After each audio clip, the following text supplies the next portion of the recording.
ভগবানকে জানতে পারে। ভগবানকে প্রাপ্তি হবে কে? বলছে আচার্যবান পুরুষ সব। যে আচার্যকে আশ্রয় করবে সেই তাকে জানতে পারে। আর সেই তত্ত্বটা মহাপ্রভু তার নিজের জীবনে পালন করে সেটা আমাদেরকে যে শিক্ষা দিয়েছেন, কেন আমরা গুরু বরণ করব সেই কথাটা আমি একটুখানি তুলে ধরছি। সেটা হচ্ছে কি, মহাপ্রভু যখন গয়া ভাবে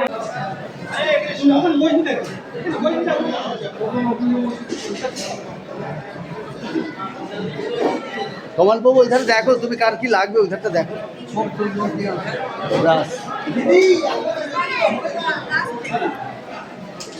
কমল বাবু সেই ধারে দেখো।